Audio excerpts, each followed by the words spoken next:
बहुत साहब, सर्वप्रथम हमारे बहुत ही श्रद्धेय महापुरुषों को नमन। मंच का बहुत अच्छा संचालन कर रहे मेरे बड़े भाई राजेश दुल्लत जी, मंच पर आसीन आज की सभा की अध्यक्षता कर रहे और बीएसएनएस के राष्ट्रीय अध्यक्ष और हम सबके बहुत ही प्रेरणा स्रोत, और अगर मैं सचमुच में कहूँ तो इनको सुबह सुबह याद कर लेना चाहिए, जैसे प्रातः स्मरणीय कहते हैं। वो वीर सिंह बहुत साहब हैं जिन्होंने समाज में अलग जगाई हुई है, और मैं तो इसे अपना दुर्भाग्य मानता हूँ कि मैं 30 साल से सामाजिक जीवन में था, लेकिन मैं इनसे मिला भी थोड़े दिन पहले ही हूँ, और जब से मिला हूँ तब से जो एक आग है क्रांति की वो और ज्यादा तेज प्रज्वलित हुई है। ऐसे हमारे बहुत ही सम्माननीय, बहुत ही माननीय बहुत साहब को नमन। मंच पर आसीन बहुत ही बड़ी शख्सियत गौहर रजा साहब, शबनम हाशमी जी, आर प्रभाकर जी, देवेंद्र वाल्मीकि जी, रमेश बहुत एडवोकेट साहब, मनोज भवन जी, सचिन ठेकेदार जी, अभिषेक सागवान साहब, वाल्मीकि चौपाल के हमारे संयोजक बड़े भाई उदय गिल साहब, रामनिवास पालगुए जी, विजय बहुत साहब, मलुक चंद बेनीवाल जी, नारायणा से मंदिर के प्रबंधक कमेटी के प्रधान ज्ञान प्रकाश जी, सुरेश जी, राकेश जी गाजियाबाद से, बाबूलाल घोरंडा साहब, त्रिलोक जी, गायत्री जी, दीपा जी, प्रदीप जी और तमाम मंच पर और सामने बैठे सम्मानित साथियों, जय भीम। बहुत सारे वक्ताओं ने आपसे बात रखी और आज का विषय भी रखा कि संविधान और लोकतंत्र को बचाने में हम लोगों की कैसे भागीदारी होनी चाहिए।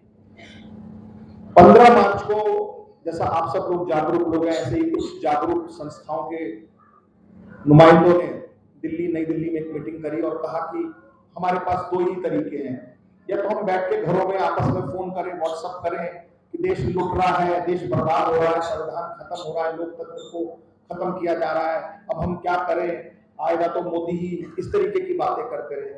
या दूसरा हमारा विचार था कि हम जितने भी कम लोग हैं, असंगठित भी हैं, या हम पर हमारे पास पैसा भी नहीं है, उतने रिसोर्सेज भी नहीं है, व्यवस्था भी नहीं है, लेकिन फिर भी कुछ खड़े होकर कोशिश करें, चाहे छोटी सी प्रयास ही करें। और उस वक्त उदय साहब के घर पर हम लोग तैयार हुए 30-35 संस्थाओं के लोग, और बहुत साहब ने उसी वक्त इसका नामकरण कर दिया कि सामाजिक संगठनों का एक मोर्चा बन गया है जो देश में संविधान को भी बचाएगा, लोकतंत्र को भी बचाएगा, और तानाशाह को भी, इस सरकार को भी उखाड़ के फेंकेगा। और उसी दिन से हम लोगों ने शुरुआत करी, और मुझे आज यकीन नहीं होता कि हम जब शुरुआत कर रहे थे एक छोटी सी मीटिंग से, तो जैसे ही हम बहुत साहब के साथ गए, शुक्ला साहब के साथ गए, बहुत ही प्रतिष्ठित वकील हैं प्रशांत भूषण साहब, आप लोगों ने नाम सुना होगा, जिन्होंने बहुत सारे स्कैम उजागर किए। हम प्रशांत भूषण जी के घर गए और उनको कहा कि हम इस तरीके का एक लॉन्चिंग प्रोग्राम रख रहे हैं, संविधान बचाओ लोकतंत्र बचाओ, तो आप इसमें आइए और उद्बोधन करिए। तो उन्होंने पहले ही सुनते कहा अब बहुत देर हो गई है, समय नहीं है, मैं नहीं आ पाऊंगा। लेकिन जैसे ही हम लोगों ने उनसे चर्चा की कि सर हमारे पास तो समय कम तो है, लेकिन हम जैसे भी हैं हम इस सरकार को कुछ ना कुछ तो प्रयास करेंगे रोकने का, और हम ये करना चाहते हैं। जैसे ही उन्होंने हमारा पैम्पलेट पढ़ा, बल्कि हमारे पास हार्ड कॉपी भी नहीं थी, मोबाइल में ही थे हमारा जो ये पैम्पलेट लिखा था हमने, उन्होंने पढ़ा और पढ़ने के बाद तुरंत उन्होंने कहा कि मैं जरूर आऊंगा, आप बहुत अच्छा काम कर रहे हैं। और उसी नेक काम को हम करते करते करते करते ऐसा लगता है कि अब हम 60-70 लगभग मीटिंग्स कर चुके हैं। और भैया बैठ गए, कोई बात नहीं, बैठो यार, कोई बात नहीं, गुस्सा मत करो, ये गुस्सा सारा नरेंद्र मोदी पर निकालना और भारतीय जनता पार्टी पर, आपस में नहीं।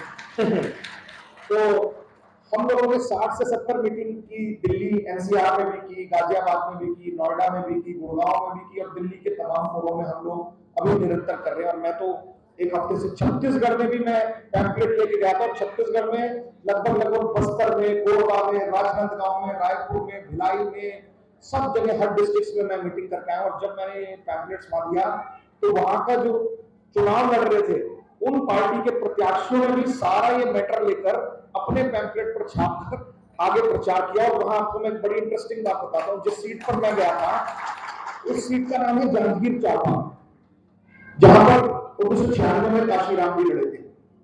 और वहां इतना शानदार काडर है, मेरे ख्याल से देश के किसी भी डिस्ट्रिक्ट में इतनी सारी बाबा साहब की प्रतिमाएं, मूर्ति नहीं लगी होंगी जितनी उस डिस्ट्रिक्ट में लगी। लगभग 2000 मूर्तियां वहां पर उस डिस्ट्रिक्ट में लगी हुई है। 3500 गांव में 2100-2200 मूर्तियां हर गांव के एंट्री पर लगी हुई है, नगर पालिका ने लगाई है, जिला पंचायत ने लगाई है, व्यक्तिगत लोगों ने पैसे इकट्ठे करके यार इतनी ज्यादा हमारा बाबा साहब का मिशन चल रहा है। उस सीट पर जब हमने संविधान बचाने की बात की, जबकि वहां पर बहुत सारे लोग अम्बेडकराइट तो है, साथ में बसपा के वोटर्स भी हैं, लेकिन जब हमने उनसे संवाद किया, वार्तालाप किया कि पिछले 4 बार से आप लोग 1.5 से 2 लाख वोट लेकर जाते हैं एक पार्लियामेंट में, और उसकी वजह से भारतीय जनता पार्टी जीत जाती है क्योंकि वोट बढ़ जाता है, तो क्यों ना इस बार ये चुनाव असाधारण चुनाव है, इस बार आप ऐसा प्रयास करें कि ये वोट एक जगह जाए जो भाजपा को हरा सकता है। और बड़ी खुशी की बात है कि उन लोगों ने तय किया कि इस बार हम सारे मिलकर इनफैक्ट बसपा का जो कैंडिडेट था बहुत साहब, वो भी उस मीटिंग में था, उसने भी कहा कि मैं आज ही से प्रचार बंद कर देता हूं और आप इस मोदी को जरूर रोकिए, क्योंकि ये जो डॉक्यूमेंट है बाबा साहब का, इसे मैं कोई एक साधारण किताब नहीं मानता। ये जो भारत का संविधान है, मैं तो इसे अपनी नजरों में रामायण से, गीता से, कुरान से, बाइबल से, गुरु ग्रंथ साहिब, इन सारी जितनी धार्मिक ग्रंथ है इससे भी ऊपर मानता हूं, क्योंकि इस किताब की वजह से, इस संविधान की वजह से ही वो सारे ग्रंथों को पढ़ने की आजादी भी हम लोगों को इस संविधान के मार्फत ही मिली है। नहीं तो जिस प्रकार की विचारधारा आज इस देश में है, वो तो हम पर क्या थोप रही है कि आप हमारे हिसाब से ही आप पहनिए। अभी मैं कल टीवी देख रहा था, तो यूपी के चीफ मिनिस्टर योगी आदित्यनाथ से पूछ रहे हैं कि साहब सारे सरकारी दफ्तरों के बाहर जो पेंटिंग है वो भगवा कलर की क्यों हुई है? वो कह रहा पूरे देश को भगवा कलर पहनना चाहिए। सोचिए, आज एक प्रदेश का मुख्यमंत्री पूरे देश के लोगों से ये चाहता है कि वो भगवा कलर के कपड़े पहने, भगवा कलर का अपने घरों पर पेंट कर दे। आज देश का प्रधान सेवक चुनाव में कह रहा है कि आप कब मटन खाओगे कि फिश खाओ। तो आप सोचिए इस देश के मुद्दे क्या है, कि कौन सी सरकार है, कौन सी विचारधारा है। इस संविधान में तो ऐसा कहीं नहीं लिखा। इस संविधान में तो लिखा हमारा जो मन करेगा वो हम खाएंगे, जो मन करेगा वो हम पहनेंगे, जहां मन करेगा वहां जाएंगे, जिस विचारधारा को हमें अपनाना होगा वो मानेंगे, जिस धर्म को हमें, जिस पंथ को मानना होगा उस पंथ को, विचारधारा को हम मानेंगे। यही तो इसकी संविधान की खूबसूरती है। तो पूरा विश्व हमें क्यों निहारता है? इसीलिए तो निहारता है, इसीलिए तो देखता है। किस लिए देखता है कि इस इतने बड़े देश में, इतने बड़े जनतंत्र में ये किस्म किस्म के लोग, इतने सैकड़ों धर्म हैं, सैकड़ों पंथ हैं, हजारों जातियां हैं, लेकिन इकट्ठे एकजुट होकर रह रहे हैं।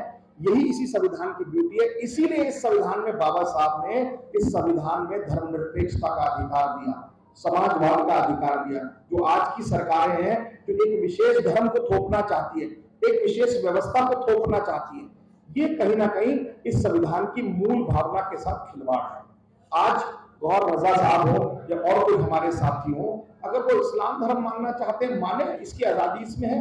हम बौद्धिस्ट बनना चाहते हैं बनिए, इसकी आजादी है। जो क्रिश्चियन बनना चाहता है, क्रिश्चियनिटी में जाना चाहता है, जाइए। ये सरकारें थोड़ी तय करेंगी, ये हुक्मरान थोड़ी तय करेंगे। ये तय करेगा कि हम क्या चाहते हैं।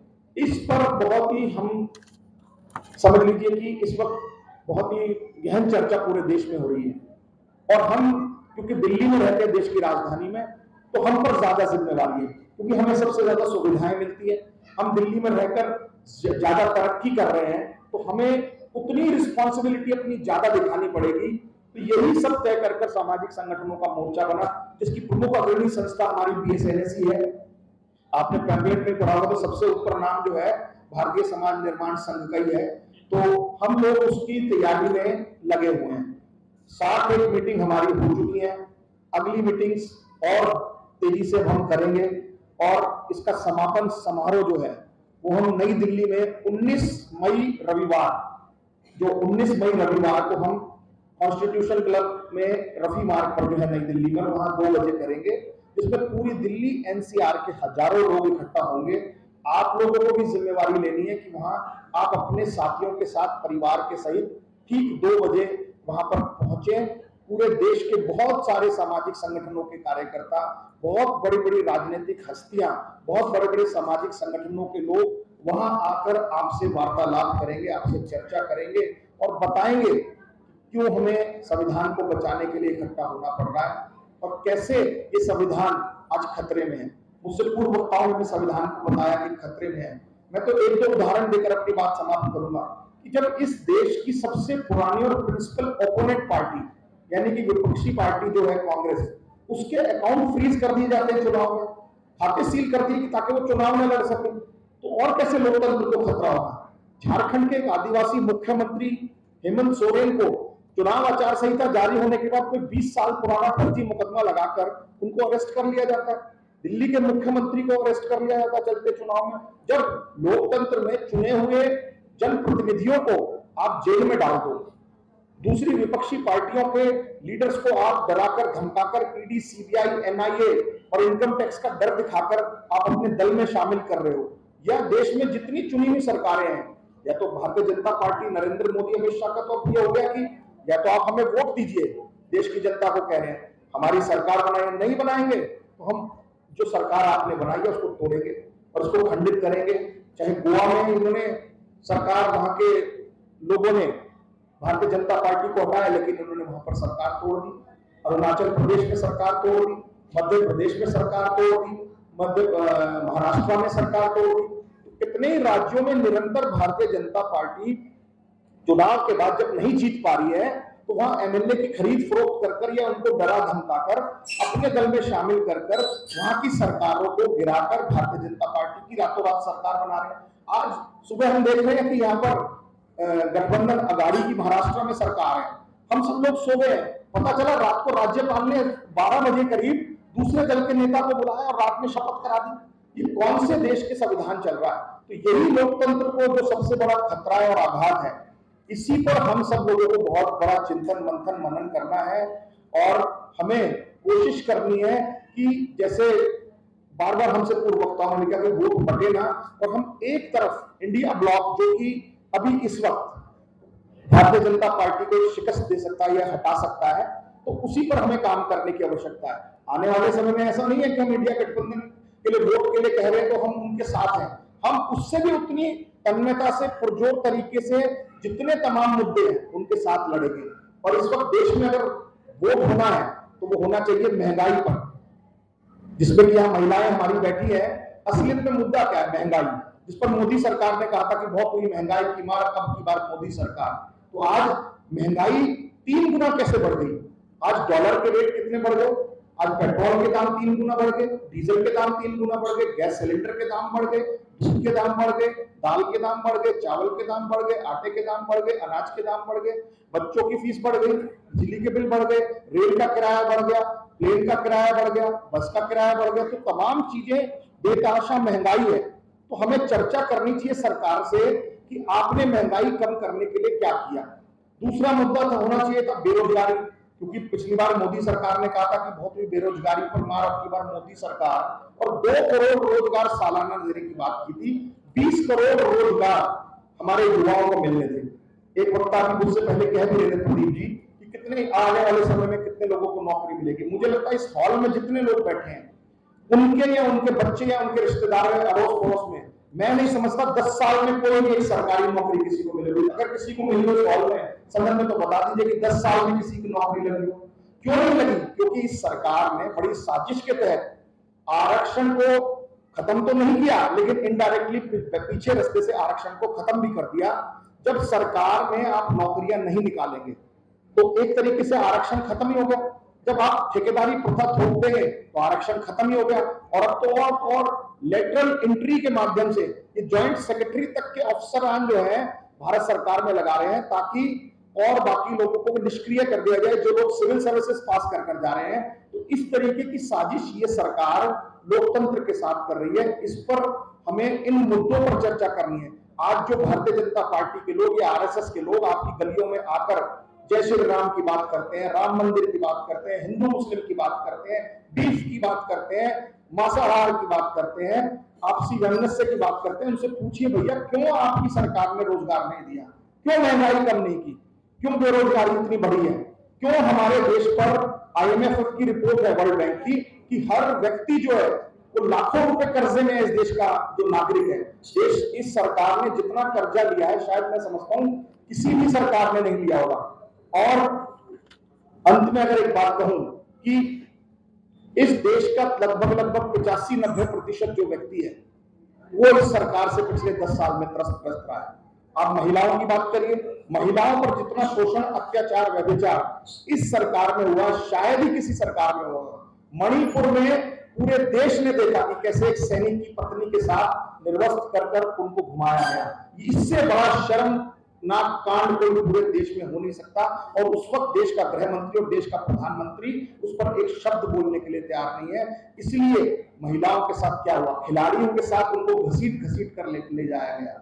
आज किसानों के साथ इतनी दुर्दशा हुई है उनकी कि 1.5 साल तक वो दिल्ली के बॉर्डरों पर रहे और 750 किसान केवल एमएसपी मांगने के नाम पर शहीद हो गए, उनकी शहादत हो गई और फिर भी इस सरकार ने उनको एमएसपी नहीं दी। आज जवानों की बात करें हम तो इस जो हमारे सेना में भर्ती होते थे, अग्निवीर के नाम पर उसको आपने 4 साल की नौकरी देकर उसके साथ भी एक भद्दा मजाक करने का काम किया है। आज आदिवासियों की जितनी जमीन है, मैं भी छत्तीसगढ़ में ही था, बस्तर में, लगभग 80% जमीन, जो जल जंगल जमीन की बात आदिवासी करते, बिरसा मुंडा ने जिसकी आह्वान किया था, सारी जमीनें अडानी को, जिंदल को और अंबानी को दे दी है। यहां तक कि जो रेल कोरबा से जाती है कोयले की और बाकी खनिज पदार्थों की सारी ट्रेन मालगाड़ी जो है वो उस पर अडानी लिखा हुआ, अडानी को बेच दी है। तो आप समझिए कि आदिवासियों की जमीनें खरीदकर जमीनें इन्होंने जबरदस्ती कब्जा कर लिया है। और दलितों की स्थिति, अनुसूचित जाति के लोगों की स्थिति तो इससे भी भयानक है कि किस तरीके से अत्याचार बढ़ा है।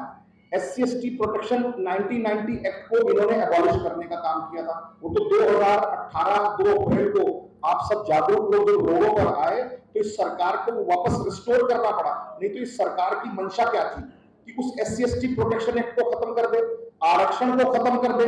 तो यही संविधान को बार बार ये बदलने के लिए किस लिए आतुर है? ये चाहते हैं कि आरक्षण पर कुठाराघात हो, SC/ST प्रोटेक्शन एक्ट पर कुठाराघात हो, जो ये लोग रोजगार मांग रहे हैं उस पर कुठाराघात हो, जो SC/ST सब प्लान कंपोनेंट का फंड्स है जो सरकारों को बजट के अनुसार खर्च करना है वो हमें खर्च ना करना पड़े। हम अपने चंद पूंजीपति जो हमारे मित्र हैं, दोस्त हैं, उन लोगों पर हम अपना खर्चा करें। यानी कि देश का जो 10% आबादी है, 10% इनके दोस्त हैं, उन्हीं को और अमीर से अमीर कर दिया। पूरे देश की 90% जो जनता है, चाहे वो SC हो, ST हो, OBC और माइनॉरिटी हो, उसके साथ ये कहीं ना कहीं छल कर रही है सरकार, ये विचारधारा छल कर रही है। और धर्म के नाम पर उनको बरगलाकर मुसलमानों से लड़ाने के लिए या दूसरे और मुद्दों को भटका रहे हैं। मैं आपसे गुजारिश करना चाहता हूं कि इस बार आप इनके किसी भी नुमाइंदे से बात करें तो उससे कहीं कोई मुद्दे नहीं सुनेंगे। हम केवल एक ही मुद्दा सुनेंगे और वो मुद्दा है महंगाई और बेरोजगारी। इस पर हमें सब लोगों को इनसे बातचीत करनी चाहिए। आप सब लोग 19 तारीख को मैं समझता हूं जरूर अपने साथियों के साथ रफी मार्ग पर आएंगे, क्योंकि समय बहुत हो गया बोलने के लिए। मैंने बहुत बड़ा पॉइंट्स लिखे थे, लेकिन क्योंकि वीर सिंह साहब को हम सुनेंगे, अंत में मैं यही कहना चाहूंगा कि साथियों, बोलना है तो आज बोलो, चुनाव के बाद बोलने का कोई अर्थ नहीं। साथ में आना है तो आज आओ, चुनाव के बाद आने का कोई अर्थ नहीं। और समाज को जगाना है तो आज जगाओ, चुनाव के बाद जगाने का कोई अर्थ नहीं। लोकतंत्र व संविधान को बचाना है तो आज बचाओ, सब चुनाव के बाद बचाने का कोई अर्थ नहीं। और अपने वोट से भारतीय जनता पार्टी को हराना और हटाना है तो आज हटाओ, चुनाव के बाद हटाने का कोई अर्थ नहीं। धन्यवाद। जय हिंद, जय भीम, जय भूमिवासी, जय संविधान। अगर आपको लगता है कि हमारा काम बहुजन समाज के लिए महत्वपूर्ण है तो आप हमें आर्थिक सहयोग के लिए सीन दिखाए गए QR कोड स्कैन और फोन पे और गूगल पे और UPI और बैंक अकाउंट में कर सकते हैं। फोन पे, गूगल पे 9250529129, UPI 9250529129@YBL। Bank account state bank of India AC 1042994628, IFSC code SBIN 00066563। आपका छोटा से छोटा सहयोग समाज और हमें और मजबूत करेगा, जिससे हमें बहुजन पत्रकारिता में और निष्पक्ष बनाने में मजबूत करेगा। जय भीम, जय भारत।